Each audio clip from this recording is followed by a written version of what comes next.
the time, immediately after hindi niya pirmahan yung request ni Amy Marcos na i-cite in contempt sila Kanilaw, no hindi niya pinirmahan to agad, grabe na yung backlash kay Cheese. At hindi, kasi kulong talaga si Cheese doon, nabigwasan siya ng bonggang-bongga ni Amy doon eh. Nabigwasan siya doon ni Amy ng bonggang-bongga. Kasi biruin mo, tangina, Cheese, binabastos mo yung mga kapwa mo senador, nakaparehas mo lang rin naman na senador. Okay? Kaparehas mo lang rin silang senador. Magkaka-level lang rin naman kayo. Tapos, pinapakita mo na wala kang tiwala sa mga kapwa mo senador na nag-issue ng contempt order, na nag-cite ng contempt kay Lacanilaw. Pagdating sa'yo, ay, teka, issue cause order ko muna. Your show cause order is basically saying that you do not trust your colleagues. Binastos mo si Senator Bato, binastos mo si Senator Amy Marcos because of your show cause order. Ibig sabihin, ikaw, Cheese, ang impression naming mga normal na mamamayang Pilipino dito ay meron kang pinagsisilbihan na bonggam-bongga na labas sa Senate. Kasi ikaw bilang Senate President, dapat ang pinoprotektahan mo ay ang institusyon ng Senado at mga kapwa mo senador. The mere fact na you did not rely on the findings of the committee at kailangan mo pa magpa-show cause order, binastos mo na ang buong komite ni Senator Amy Marcos.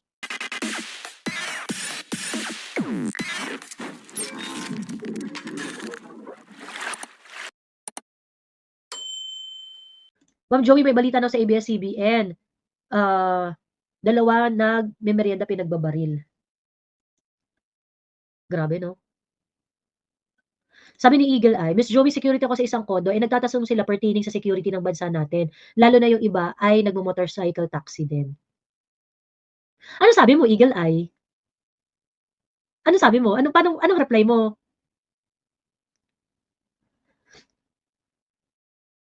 I mean, mga taga-embassy.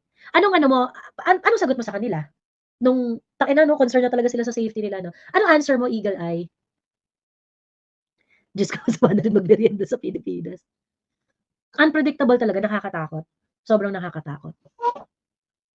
Sabi ko, walang pakialam PNP. Tatawa ako dun sa tatawa ako dun sa yung AI content ni AM Pilipino, yung ano yan, pogo ito, yung tapos yung nunal-limit Jean Fajardo, palaki ng palaki. Tawa-tawa ako, puta rayos yan. Diyos ko. Political Spectator PH, huwag kang magsumbong sa mga nonsense na loyalistang adik, baka kasuhan ka pa.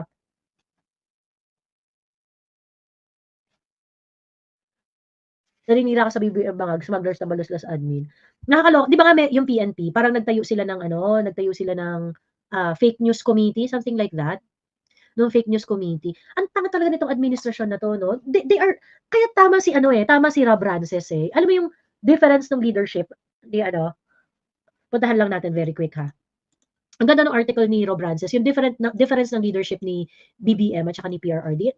Very articulate guy, no? Galing-galing ng utak nito ni Rob Rances. Ayan. Very articulate guy. Talagang asan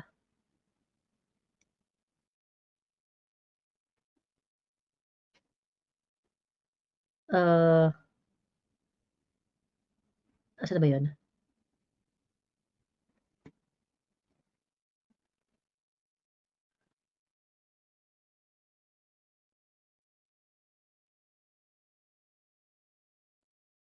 Difference in leadership.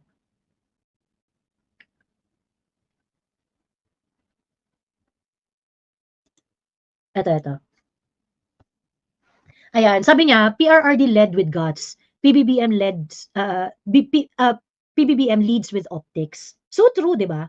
Ganito sila yung parang ang concern nila fake news, ang concern nila mga yung talagang mga very mundane talaga yung nila, mga concern yung they want to lead based on perception. So pag maganda yung perception, good na sila. They do not really want to deal with with the actual delivery of services. Nakakadiri. Ayan, sabi ni Rob Rances, Duterte made hard decisions not for applause but for outcomes. He confronted issues head on even when it is meant standing alone. BBM on the other hand governs by photo ops and press releases. And sa totoo lang ako, I got really tired of this eh. Kasi nung una, di ba parang sabi ni, ang yabang-yabang pa ni BBM nung pagkapanalo niya, sabi niya, no, hindi ko kailangan ng spokesperson, ganyan. So parang iniisip ko, wow, ibig sabihin si BBM ang sasagot ng mga issues directly, ganyan.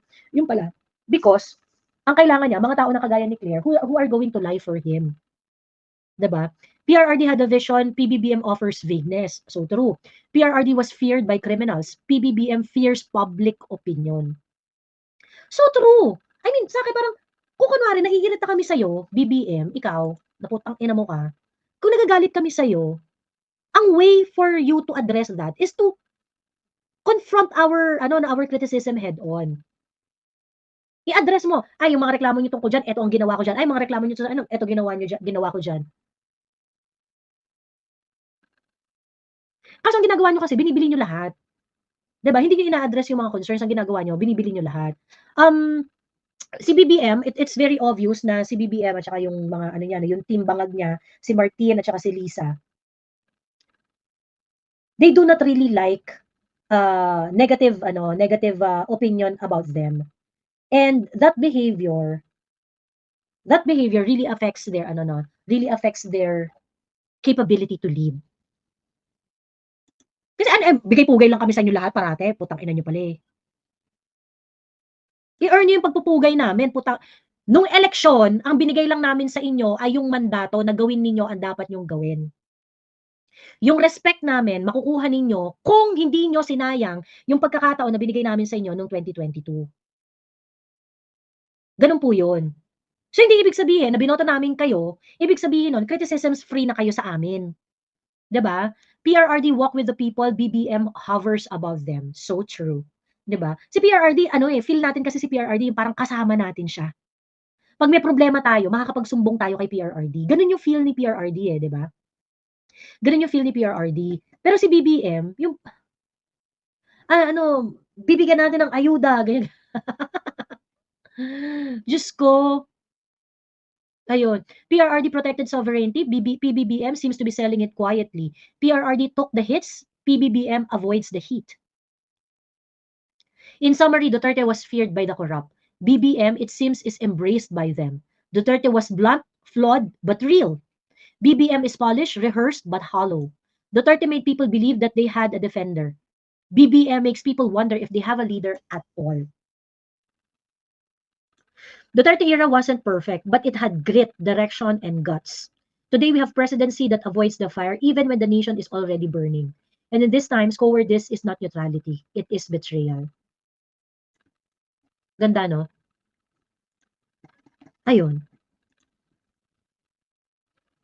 Ay, 2 days lang. Dapat si Grijaldo, dapat pinalaya si Kanilaw. Fajardo Remullaz pinalit. Eh, balikan nga natin yung ano na yan, yung apparently, kanina ko lang rin to nalaman, na si Lacanilaw pala ay dinitin. Teka, balikan ko ha. Kakashare ko nga lang nito eh. Ito, ayan. So, dinitain daw si Marcos Lacanilaw for testifying evasively during the Senate Foreign Relations Committee hearing on the arrest of wala pang news article. Teka, hanap tayo news article.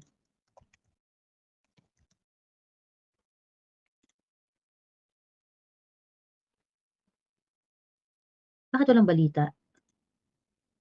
Ayan. Okay, so basahin natin tong ano. Ayan. Ayan. Public Relations Information Bureau ng Senate, sabi, Ambassador Marcos Lacanilaw, Special Envoy on Transnational Crime, is now in the custody of the Senate of the Philippines. Pursuant to an order issued by Senate President Chis Escudero, April 21. A copy of the order was sent to the office of the Special Envoy, okay, blah, blah, blah. Ambassador Lacanilaw voluntary presented himself. So, alam na rin niya na ikukulong siya. Ambassador Lacanilaw went through standard procedure and was checked by the On April 10, Ambassador Lacanilaw was cited in contempt by the Committee on Foreign Relations on the ground that he testified falsely or evasively. Pursuant to the requirement, the Senate issued a show cause order. After careful evaluation, the Senate President ordered... Okay. Okay. Okay. Remember, yung committee nag-issue ng okay, gets ko na. Damage control si Chis Escudero. Damage control si Chis Escudero dito kay Lacanilaw.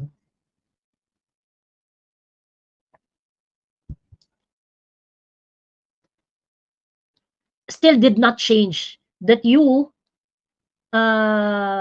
Chis Escudero, still doesn't change the fact na binastos mo ang mga kapwa mo senador sa committee. Okay? This is damage control. This is damage control. This is damage control altogether. Too late. Yes, it's too late. Kasi, so ngayon, di ba nag-move si Bato na i-contempt sila Kanilaw. Kineri ni Amy Marcos.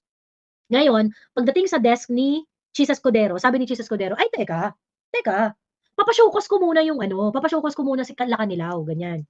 So pinag-ano nila, pinagpa-showcase niya si Kanilaw. And this is the time, immediately after hindi niya pirmahan yung request ni Amy Marcos na i-cite in contempt sila Kanilaw, no hindi niya pinirmahan to agad, grabe na yung backlash kay Cheese. At hindi, kasi kulong talaga si Cheese doon, nabigwasan siya ng bonggang-bongga ni Amy doon eh. Nabigwasan siya doon ni Amy ng bonggang-bongga. Kasi biruin mo, tangina, Cheese, binabastos mo yung mga kapwa mo senador, nakaparehas mo lang rin naman na senador. Okay? Kaparehas mo lang rin silang senador, magkaka-level lang rin naman kayo, tapos pinapakita mo na wala kang tiwala sa mga kapwa mo senador na nag-issue ng contempt order, na nag-cite ng contempt kay Kanilaw. Pagdating sa'yo, ay teka, i-show cause order ko muna. Your show cause order is basically saying that you do not trust your colleagues. Binastos mo si Senator Bato, binastos mo si Senator Amy Marcos because of your show cause order.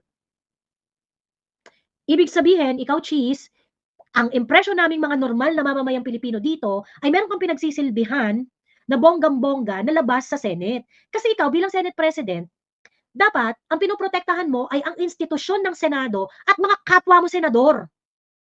The mere fact na you did not rely on the findings of the committee at kailangan mo pa magpa-show cause order, binastos mo na ang buong komite ni Senator Amy Marcos. So ngayon, because this actually talagang shit hits the fan dito si Chis Escudero eh. Kasi yung ginawa ni Chis Escudero na yun, na nagpa-issue siya ng show cause order, hindi niya agad kinontempt sila Kanilaw, it confirms na ikaw, meron kang amo dyan sa Malacanang. It confirms na kapag ka nagtuloy-tuloy ang impeachment ni Inday Sara dyan sa Senado, ikaw kamputang ina mo ka, ay hindi ka magiging fair. Ang daming na-reveal because of that action of Chis Escudero.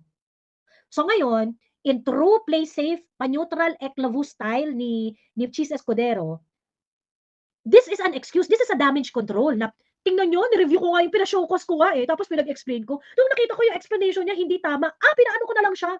Kinontempt ko rin siya.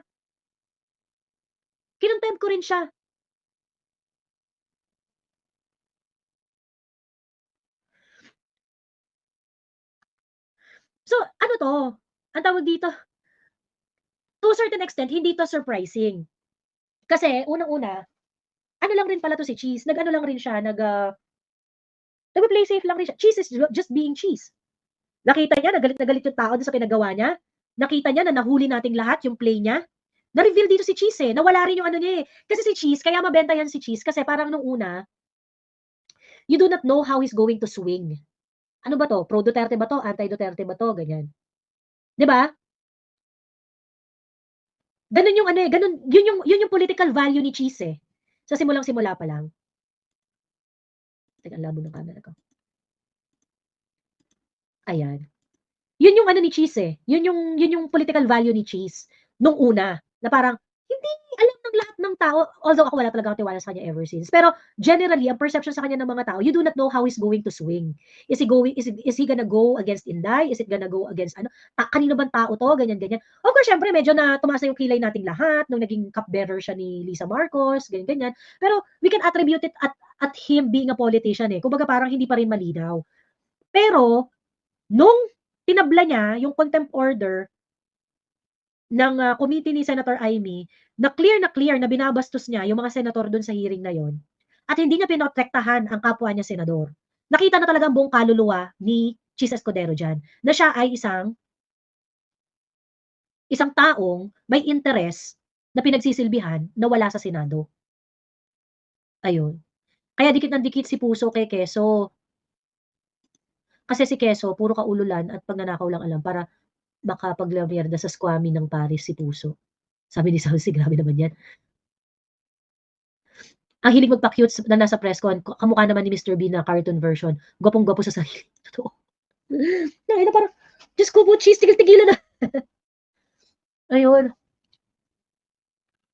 So ngayon, undoubtedly, because of what happened doon sa Foreign Relations Committee hearing, nahubaran talaga si Cheese ng bonggang-bongga. Nawala talaga yung premium niya. At I think people were unified in saying, putang ina mo, Cheese. Ganyanan pala, ha. Ganyanan pala, ha.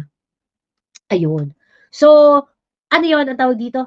I think this action is totally expected. Ano yan, very galawang Cheese. Very galawang Cheese.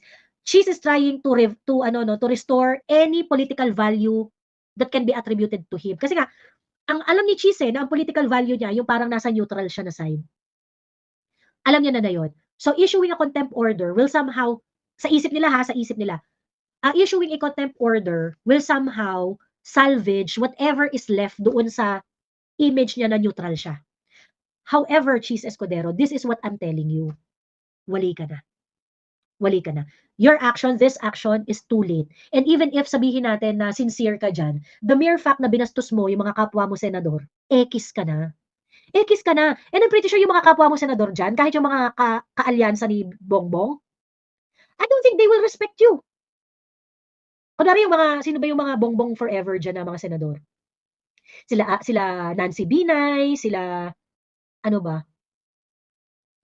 Sino ba yung mga, kunwari sila JV Ejercito, Jinggoy Estrada, sila Pia Cayetano, you think they're still going to trust you after what you did to Bato and Senator Amy? You think may magtitiwala pa sa'yo, Cheese? Wali na. Matapos mong ipahiya yung kapwa mo mga senador, lahat ng mga senador na nandyan, maswerte ka na lang kasi patapos na yung 19th Congress so baka hindi na sila mag-elect ng bagong Senate President. Ganon. But I'm very, very sure yung mga kapwa mo senador dyan, nalagay sa back of their head nila yung ginawa mo para, putang ina, tatablahin mo yung kapwa mo senador para sa pukelya ni Lisa. Ayun.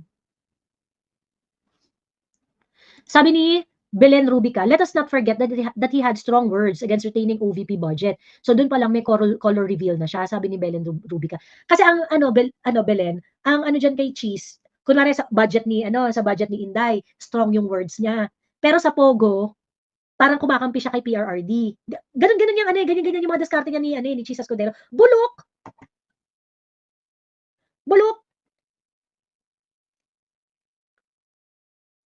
Joey, tatanggaling SPN pagkatapos ng eleksyon, suka na sa kanya mga taga-Senado, sabi ni Marnel. I think so too. And I think all other senators, yung mga remaining senators, nag-isip-isip na yung mga yan after nung ginawa niya kay Bato at saka kay Senator Amy. After, putang ina, meron sila tapos ikaw papashow cause order. So, ibig sabihin parang hindi ka tiwala sa ginagawa ng mga kapwa mo senador. Tapos na ang political career ni Quezon, ka-level niya na si Kiko. Yes.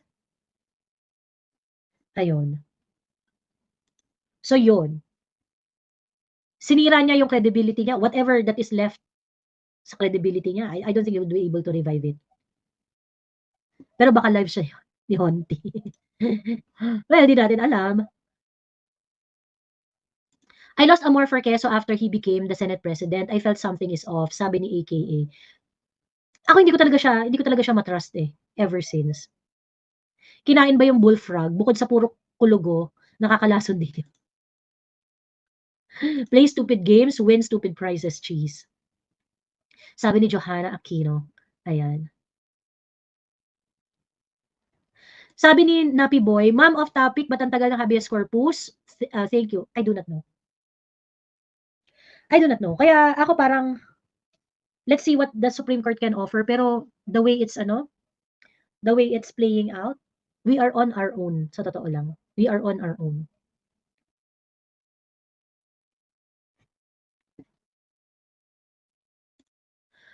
May nakita akong post ng senyorita na parang may quotes na andun ng picture image ni Attorney Harry na bawal daw sa Netherlands ang pagkulong sa 8 years old. Parang, yung nandun sa Netherlands, yung ICC does not necessarily adhere to the laws of Netherlands. Ayun. So parang feeling ko parang irrelevant yung concern.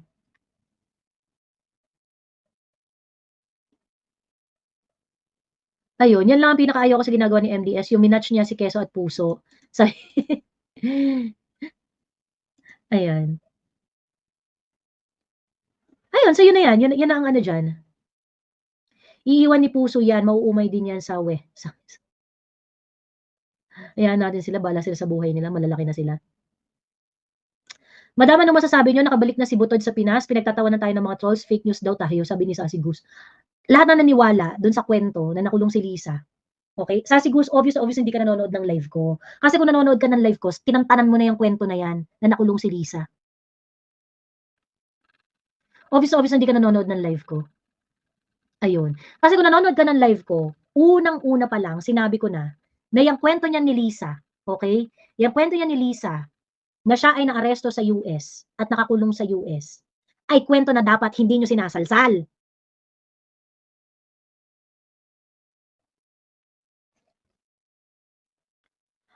Okay. I saw the live of Attorney Harry about it. It's true na nasa Netherlands, they don't jail 80-year-old. So kahit na ICC yan, they use Netherlands na prison. So it could adhere to Netherlands rules. Else, pwede ireklamo ang Netherlands. Okay. Attorney Harry said, okay. O siguro, baka ganun. Ang importante, Attorney Harry is going to do something about it. So, di ba, if he succeed, edi very good. Matagal kasi siyang lumabas sa madla. Kung nanonood ka nga kasi ng live ko, hindi ka nagpadala doon. Kung nanonood ka ng live ko, hindi ka nagpadala doon na kahit pinag-uusapan siya ng madla ay hindi ka maniniwala. Ayun. Ganon. Again, bakit? Okay? So this is why it's very important, no, na kailangan talaga magaling tayo mag-process ng mga information. Ayun yung sinabi ko eh. Yan yung sinabi ko nung ano eh. Teka, pakita nga natin. Asa na nga yung post? Ano nga ba yung post ko nun?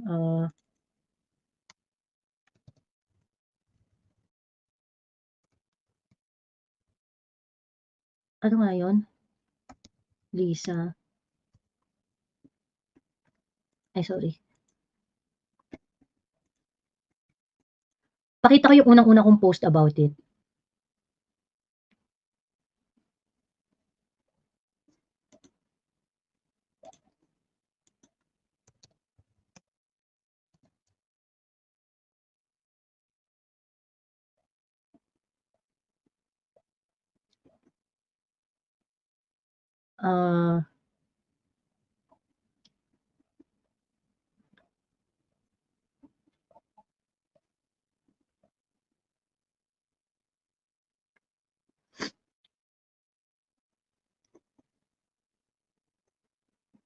Asan nga yun?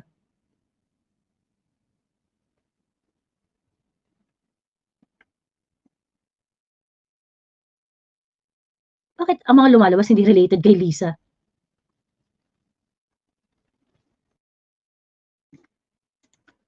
Ano nga yung post ko nun?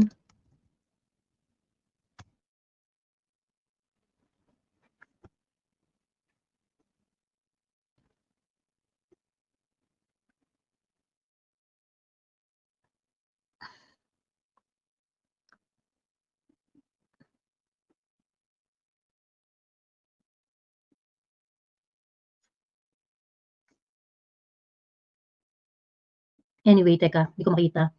Anyway, ano ang tawag dito? Tuloy sa kwento. Ayan. Kailangan ko lang ulitin ano, kasi para malinawan rin yung lahat. And this is not really about the story. This is really about how we are going to process information. Okay? Unang beses pa lang na lumabas yung Lisa story na yan, na si Lisa raw ay nakakulong, ganyan-ganyan. Si Lisa daw ay ano, tawag dito dahil nga namatay yung si Paulo Tantoco, namatay daw allegedly sa overdose, ganyan-ganyan. And ano ba kasi yung mga facts na na-present nung mga panahon na yon, okay? Si Maharlika, meron siyang pinost na nagpa-party si Lisa at that time kasama pa si Paulo. Tapos eventually nga Paulo died and ayun na nga doon na nagsimula yung mga kwento, okay? Doon na nagsimula yung mga speculations. Tapos ang dami-daming speculations, okay? Sa totoo lang, ako, wala namang problema sa akin sa mga speculation as long as it's going to be at a reasonable level. I stopped following that story when the speculation had become too much. Nung naging OA na yung speculation dun sa nangyari kay Lisa na nakulong siya, ganyan-ganyan, ganito-ganito. Pagkatapos yung facts, kulang, hindi naman humahabol yung facts. Hindi nag-aabot eh. At sobrang ng daming kwento, okay? Pag sobrang ng daming kwento about dun sa, si Lisa nakakulong, naka-detain, ganito daw, ganyan. Okay, how did I process it at that time? Ang sabi ko, okay, Sassy Goose, ayan, para hindi ka nagiging biktima ng mga ganitong bagay. Ang sabi ko nung mga panahon na yon, yang pagkakulong ni Lisa sa US is a matter of time. Okay? If we cannot produce any document, any video, any ano no, any proof, irrefutable proof. May nakakuha daw kasi ng police report, asan nga bakit hindi pinublish? 'Di ba? Kasi kung pinublish nila 'yan at na-report siya at o edi tapos ang istorya. Kasi meron daw police report is still part of the speculation. Remember, isa lang yung facts na nakita ko diyan, di ko alam kung meron pang iba ha. Isa lang yung facts na nakita ko diyan, yung video na nagpa-party si Lisa sa LA. Meron pa bang iba? Meron pa bang, I mean, I'm asking ano, legit ano ha. Na-publish pero wala si Lisa. Oh, anong gagawin natin doon? Sabi ni Carlo, na-publish pero wala si Lisa. Oh, anong gagawin natin doon, di ba? Ayun, naka-public yung death record, may mention about suspicion vaccine administered. Ayun nga, but does has something to do that Lisa is responsible?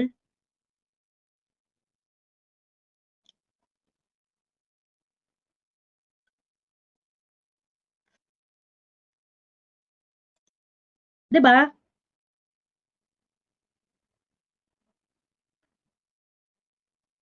Yung possible na namatay siya sa sa substance abuse or sa ganyan.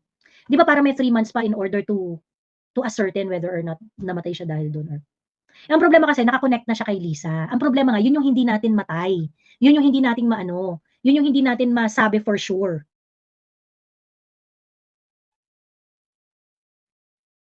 Sabi, not directly but suspicious if true. Yeah, it is suspicious. Ang problema, hindi tayo makaalis dun sa suspicion. Hindi tayo makaalis dun sa suspicion. So, wala tayong proof. Wala tayong hawak na proof. Yun yung problem. Ngayon, ang nangyayari, the speculation had gone overboard. Si Lisa nakakulong pa rin siya sa States. Ganyan, si ano ganyan, nakakulong pa rin siya ganito. Naging sobrang overboard na ng mga speculation. Pero yung facts na hawak natin, hindi naman makasabay. 'Di ba? Ayun, Attorney Glenn Chong, he knows the story kasi he confirmed na 1 month na detained si Kokak sa US. Okay. Ayan nga yung sinasabi ko. Okay? Hirap tayong makakuha ng ebidensya. Let's say sabihin na natin na totoo yung nangyari at nakulong siya. Kaso nga lang nakalaya si Lisa. So ngayon, sino mukhang tanga pagka nagkwekwentuhan? Tayo pa din. Kasi wala ka pa ring proof na ano eh, nakulong siya ng 1 month eh. 'Di ba? 'Di ba? Ito yung scenarios niyan. Let's say it is a total lie. Pagkatapos sinasal-sal pa rin yung issue na nakulong si Lisa, ganyan. Pero wala kang hawak na ebidensya. Of course, talo tayo doon. That's the first scenario. Second scenario, let us say, totoong nagkaroon ng problema si Lisa sa US government. Kaso nahimas niya. So, ibig sabihin, nakawala rin si Lisa, nakauwi ng Pilipinas, parang walang nangyari, ganyan. At wala tayong hawak na proof for that specific story. What's the result? Mukha pa rin tayong tanga.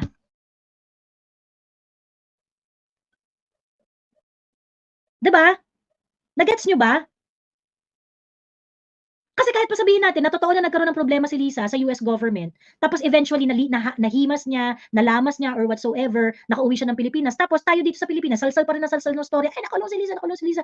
But we do not have proof. O sino mapapaya? Di tayo pa rin, di ba? Ano yung sabi ko? Okay, kaya ano yung sabi ko diyan? Unang-una pa lang nung ginagawa ng piyesta yung Lisa story na yan, ang sinabi ko na is that yes, 'di ba? Ang sabi ko, time will tell. Okay? That is the kind of story that you have to cross the bridge to get there. Hindi mo kailangan pilitin 'yan. 'Di ba? Hindi mo kailangan pilitin 'yan. Why? Bakit hindi mo kailangan pilitin 'yan? Kasi unang-una, it's really very difficult na manlamas ng US government. Lalo na kung murder 'yan. Magiging sobrang ano niyan, magiging sobrang difficult sa part ni Lisa 'yan kapag ka ano, nilamas-lamas niya. Pangalawa, sabihin na natin na nilamas niya 'yan, siguro ngayon hindi yan puputok. Pero eventually, magli-leak ang document na yan. So, hintayin na lang natin yun. Siguro 2 times, 2 years, 3 years, o pag wala na sila sa pwesto, magkakaroon ng leak na document na, totoo pala yan, ganyan. Ayun. Pangatlo, Even if it is true, do I need to confirm this right now? Is it important for me na ma-confirm na nakulong siya o hindi? Eh, I'm so sorry, Lisa is not important for me. Kung nakulong siya doon o hindi siya nakulong doon, wala akong pake sa kanya. Gano'n. Ayun. So, yan yung naging take ko diyan sa story na yan, okey? Yan yung naging take ko diyan sa story na yan. Nakita niyo na, eh, I think nung sinasalsal nila yung issue yung si Lisa Marcos, intentionally nagpo-post siya ng mga lumang photos dun sa kanyang Facebook page. Sinasalsal na nila yung issue, pinipilit na nila na pagdudahan niyo pa, ganyan, ganyan. Why? Eh, kasi yan din yung time na meron silang drive against fake news, eh. 'Di ba? At saka yung mga ganitong klaseng story, hindi 'to iniiyakan, putang ina si Lisa Marcos yan, eh. Bakit naiiyak na nakulong siya? 'Di ba, parang anong drama? O di kung nakulong siya, di nakulong siya, kung di siya nakulong, di di siya nakulong. 'Di ba? So, gano'n po. Kaya nga dapat, we have to be really very careful sa kung paano natin ipa-process yung information, gano'n. So, hindi porket viral kasi yung kwento na 'yan, sige pagtsikahan natin, i-content natin ng bonggang-bongga, ganyan-ganyan, mga gano'ng hechos. Ayun, hindi hindi ako gano'n. Sa totoo lang, eto again, ikukuwento ko ulit. Eto kasi yung problema sa ano, eto natutunan ko 'to kay Mark Ramos, eh, yung Mark Ramos na kasama nila ano, yung BBM supporter na ano, kasi magkaibigan naman kami nun, eh, ni Mark Ramos dati. Dati ay na-meet ko siya nung election time, gano'n. Tsaka mabait yan si Mark Ramos sa'kin, hindi naman ako binabalasubas niya ni Ninong Mark, gano'n.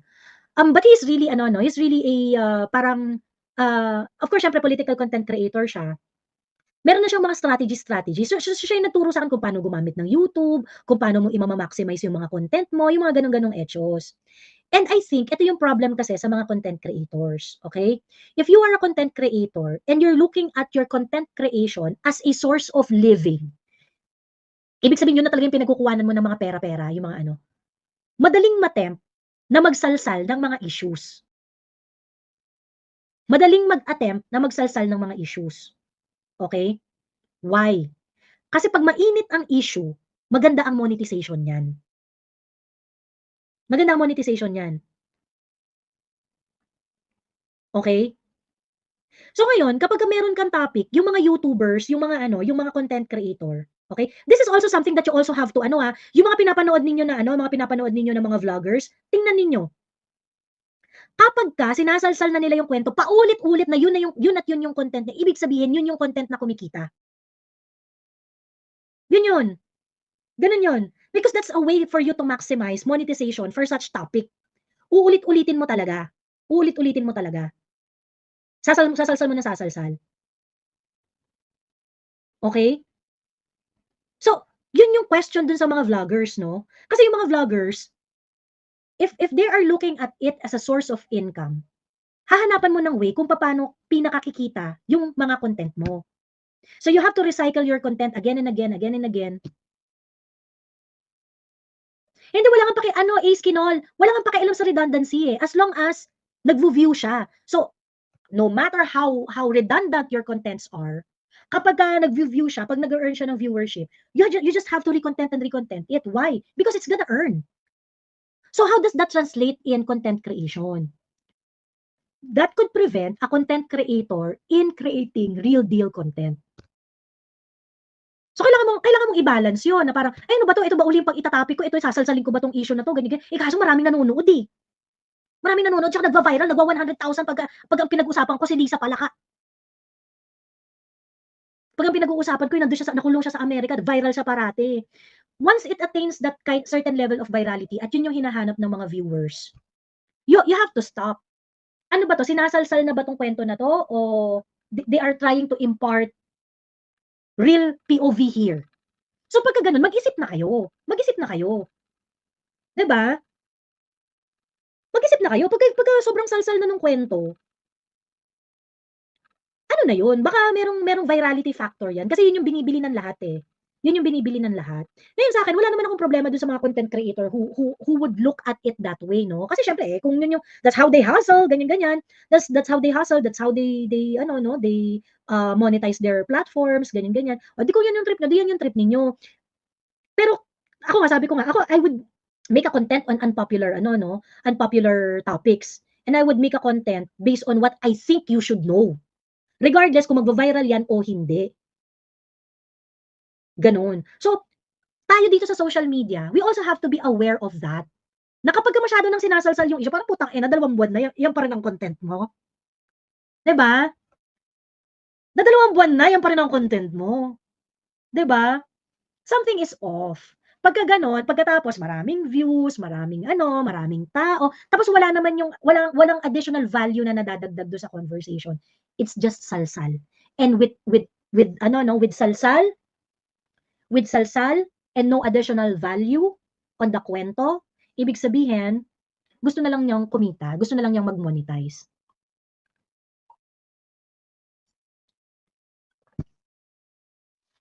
Ayun, gano'n 'yun, gano'n. Joey, dami ko babalikan sa videos mo, sabi ni Lon. Hi, Lon! Kilala ba kita, Lon? Balikan mo na! Balikan mo na! Ayan. Yun kasi yung point nila, kung Lisa is controlling BBM and everything then, wala si Lisa, then now is na sila dapat magko-control, sabi ni Idnar. Well, kasi ganito ha, ganito. Kung kunwari, ako ang naging take ko doon ha, kasi I find some truth doon sa kwento na nagkaroon talaga ng problem si Lisa sa US eh. I think it's really ano no. Yung angle na yon up to that point of the story, I think it's reasonable. Na malamang ito si Lisa nagkaroon ng problema sa US to. Nagkaroon talaga siya ng problema. Pero kasi dahil sinalsal na siya ng sinalsal, tapos umabot na doon sa puntong parang sobrang OA na, eh, doon ako, parang hindi na, ganyan-ganyan. I think Lisa had a problem in the US. Pero, Madam, paki-minimize yung word na salsal. Mapagkakamalan ako nakikinig ng adult podcast. Sorry na, Edward. Ayun. Ayun. Ang tawag dito, yung story na yun ni ano, ang take ko doon is that if Lisa is in trouble, it means BBM is vulnerable right now. If Lisa is having a problem, it means the other half, which is Bongbong Marcos, is definitely gonna have a problem. So, ibig sabihin, yun yung time na dapat i-stress natin ng bongga-bongga si Bongbong Marcos kasi wala siyang Lisa. So, ibig sabihin, dapat tayo, ang ginagawa natin noon, binoboljak natin ng binoboljak si BBM. Sa mga kapalpakan niya, sa mga ano, which actually is, ano, no, what I did and some other, ano, no, and some other pundits did. And look at Bongbong Marcos, di ba nung, ano, talaga stress na stress yung mukha niya. Yung nakipag-meet siya kay Hegseth, di ba yung parang, ina, isang balakubak na lang pipirma sa'yo, Bongbong, ah. Di ba? Ayun. So, ayun na nga ang kwento dyan. Ayun na nga ang, ano, yun na nga ang, ang problema. Hindi kasi importante talaga sa akin si Lisa. Unless, yung kwento would truly tell us na naligpit talaga siya sa tamang lalagyan. Eh kapag hindi yun confirm, eh, saka na lang natin pag-usapan yan. 'Di ba? Naka-interim release daw si Lisa. Alam niyo kasi interim release or may issue siya or wala siyang issue, she's still here. So, ayun. So, I still believe na Lisa is in America. Wali na nga eh, dumalaw na nga sa ano, dumalaw na nga sa, may public appearance na siya dun sa lamay ni Nora Honor. Ayun. So ngayon ang sa'kin, pati yung alam niyo isa pang red flag sa'kin, yung a lot of people were trying to project na yung issue ni Lisa is trying to cover daw the issue of PRRD. Yung parang ano ang tawag dito, ay si PRRD, yung issue ni PRRD, yung pagka-arrest kay PRRD is trying to cover the arrest of Lisa Marcos. So kumbaga parang ang pinapalabas nila is that ang totoong storya, yung kay Lisa at yung kay PRRD, yun ang smoke screen. That storyline, for me ha, sabi ko, putang ina, operation ito. Ino-operate nyo si PRRD. Gusto nyo nang isalsal, yung, sorry Edmar, gusto nyo nang palakihin yung issue ni Lisa Marcos as if Lisa Marcos is more important than PRRD.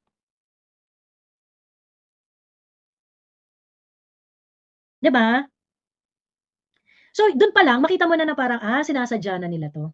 Sinasadya na nila to. Kasi the PRRD, ano, no, the PRRD story, is actually, it's almost ano, no, talagang it reached the boiling point. Hindi nga lang to tumodo-todo nung birthday ni PRRD, pero nakita nyo naman, naglabasan talaga lahat ng tao.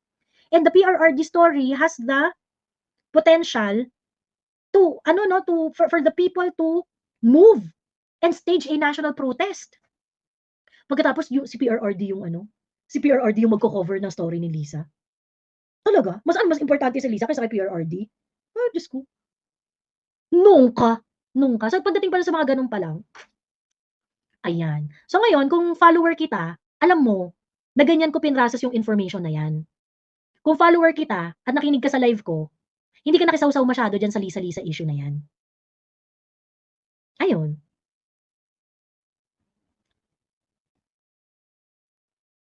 Kaya sabi ni Dee nawawala daw mina siya sabay tago na ng OGAG.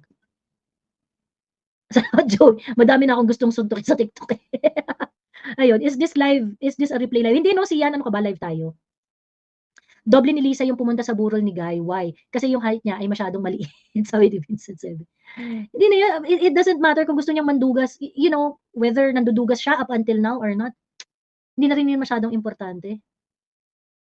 Ayun, yung father old. Che! Ewan ko sa'yo, kilala ko 'to. Ayan, diversion, yun para makalimutan ginawa nila kay PRRD. Yeah, yun ang diversion, yung Lisa issue, yun ang diversion. Ayan. So yun ang mga kwento natin diyan, kwento ng buhay.